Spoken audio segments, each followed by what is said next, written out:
ever graduation speech was delivered on Sunday at New York University's big new campus in Abu Dhabi, the capital of the oil-rich United Arab Emirates, which sits on the Persian Gulf.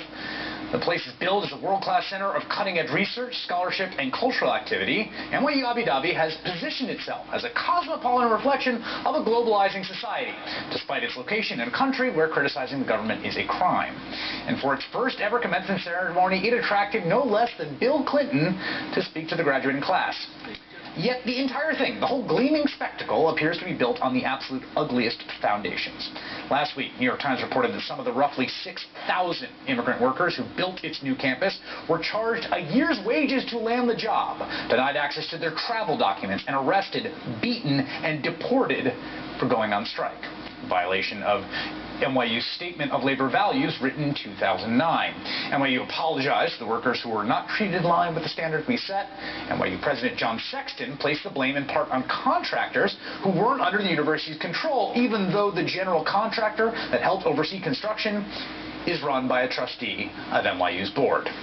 To understand how this happened, you have to understand the strange social pyramid that exists in Abu Dhabi, where the per capita income is more than $100,000, where the royal family can finance an entire NYU campus and contribute at least $50 million to the university in exchange for the prestige the campus brings. While the citizens of Abu Dhabi live in relative luxury, the low-paid immigrant workers who make up the majority of the population can find themselves trapped in squalid conditions with no passport and no way out. Joining me now is Molly Crabapple, columnist for Vice. She just returned from Abu Dhabi, where she was interviewing workers at the NYU campus, and Dorian Warren, MSNBC contributor and associate professor at Columbia University. Molly, it's great to have you here. What did you see there? It's a pleasure to be here. So, not just Abu Dhabi, but all of the Gulf is built on indentured servitude. I spoke to dozens of workers in Abu Dhabi, some of them at NYU. They were paid around $200 to $300 a month.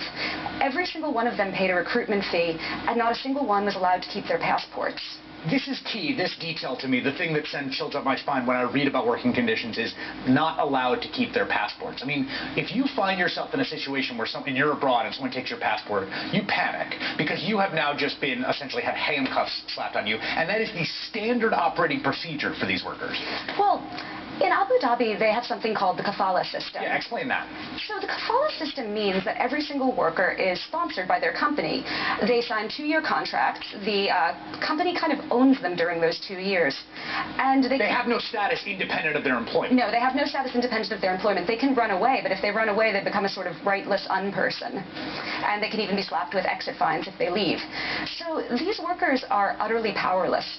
I interviewed workers who lived in squalid tenements, infested with roaches, where maybe 12 men were in one incredibly hot room. And these guys just told me that they were making less than $300 a month in one of the richest cities in the world.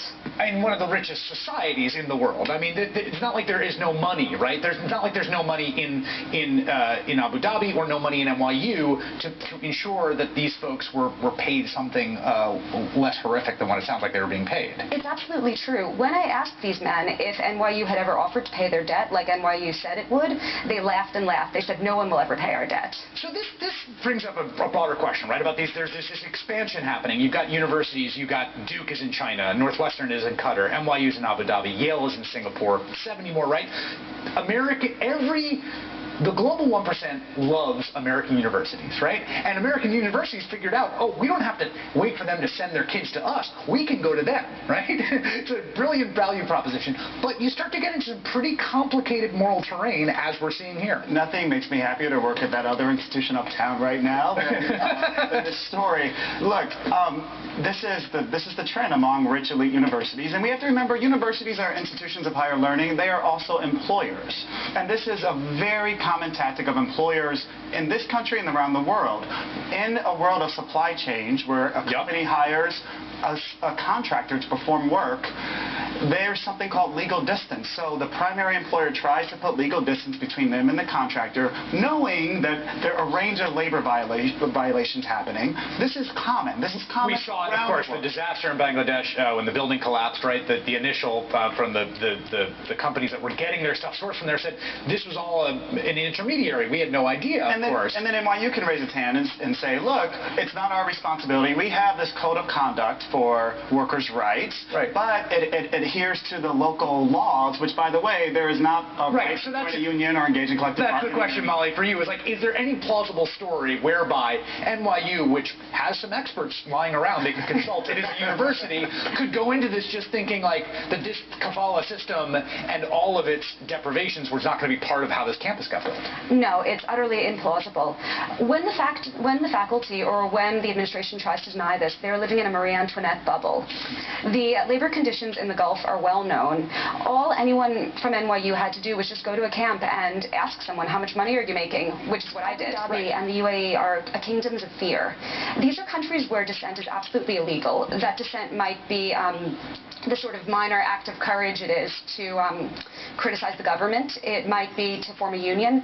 There's actually... Or to go on strike. I mean, I can't... When I read that part of the story, can you imagine going on strike in the teeth of that kind of thing? I mean, it is terrifying to go on strike in America, right? Where there's the National Labor Relations Act and it's to go on strike under those conditions. And what's so important also to remember is that these men who are working in Abu Dhabi have families at home. Abu Dhabi provides or the United Arab Emirates provide over $20 billion a year in remittances back home. So these workers, if they get deported, it's not just that they're out of a job, it's their entire family. Where are they from? Bangladesh, Pakistan, India, Nepal.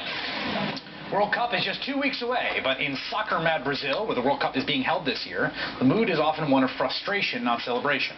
Protesters have taken to the streets to make the case the $11 billion being spent for the World Cup should have gone to build schools and hospitals, not soccer stadiums. In the streets, graffiti illustrates the argument that kids need food instead of football. The situation in Brazil looks almost benign compared to the disaster now unfolding in the tiny nation of Qatar, the site of the 2022 World Cup. An outstanding report by ESPN's E60 tells the story. What Qatar doesn't have are enough laborers, so it imports hundreds of thousands from the poorest places on earth. Qatar is a slave state in the 21st century. You sign a contract, you're really optimistic, you can send money home for your family. You arrive in Qatar, the contract is more often than not torn up in front of you and they pay you what they choose to. Risking arrest, we went to the camps without permission to film, to speak to the workers. Do you feel that you have rights here, that if you want to go home, you can go home at any time? Conservatively, from the figures of just two countries, India and Nepal, more than 4,000 workers will die before a ball is kicked off in 2022. Joining now is the host of ESPN E60, Jeremy Schaap, who traveled to Qatar for that report. Fantastic bit of reporting. It's really eye-opening. Okay, you've got the World Cup coming. They've got to build lots of facilities. 94% of the labor is this migrant labor, and it just seems like we are seeing something truly horrific unfold before our eyes. Well, the numbers are terrifying. If we go by the current estimates, we're talking about 4,000 plus laborers dying before the first ball is kicked at the World Cup, as Sharon Burrow told us when we interviewed her from the International Trade Union Confederation. We're talking about hundreds every year from Bangladesh, Nepal, Pakistan, India, Sri Lanka, dying in the heat, dying because of the hazardous conditions. It's a human rights fiasco. We have a situation where people are building and where it's 120. I mean, just so we're clear, there is a timeline. A lot has to get built. You've got a migrant labor workforce with no rights and 120 degrees daytime temperatures. Yeah, there are rules in place about the temperature when laborers are allowed to be working on these sites. There are rules in place about how many days a week they can work. We know that these rules are often flouted, however. And we've got coffins coming home every day. More than a worker per day on average is dying in this tiny, tiny country. We're talking about 280,000 citizens, 1.4 million foreign workers. And those are the construction laborers. There are a lot of domestic workers as well from South Asia. Just say that again. One coffin coming home every day? What do you mean by that? There is more than one laborer from South Asia dying every day in Qatar. Okay. well, how can this go on? I mean, this is going to be, I mean, FIFA, again, like NYU in our previous segment, this is the kafala system. It's the same system. It's the same system of sort of indentured servitude. I mean, FIFA had to know exactly what they were walking into. Well, they had to know exactly what they were walking into. I was in Doha. I went to this museum they've set up already, which is kind of a testament to their big presentation video. It was spectacularly produced. They spent millions on it. It went a long way, as well as some other factors, to convincing the FIFA committee to award the 2022 World Cup to Qatar. Nowhere in this video is there any mention made of who is going to build all of these spectacular all these hotels? glorious computer renderings, and you think to yourself, well, that looks exactly. great. No mention is made, and to the best of my knowledge, no one ever asked the question. Qataris don't really work, and they don't have to work. We're saying the citizens of the citizens. It is the richest country in the world if measured by GDP per capita. The per capita income is $106,000 a year. The government gives Qatari citizens quite a bit of money if they don't have any other source of income. That's what we're talking about here, the contrast. There are lots of places in the world, Chris, you know, where conditions are terrible for these kinds of laborers. We're talking about a country that can afford to do better. We're also talking about a country that can afford to do better. We're also talking about one of the premier international sporting events that brings the entire world together, that brings all eyes onto a place, and this is happening under everyone's noses. It's the biggest event in the world. I mean, yes, that's right. The biggest event in the world. More people watch it than any other event. More people pay attention to it than any other event. More people get excited about it. The host nation should in some way represent the humanitarian ideals that FIFA says it espouses. The first principle listed in its charter is that it will promote the game in accordance with its humanitarian values.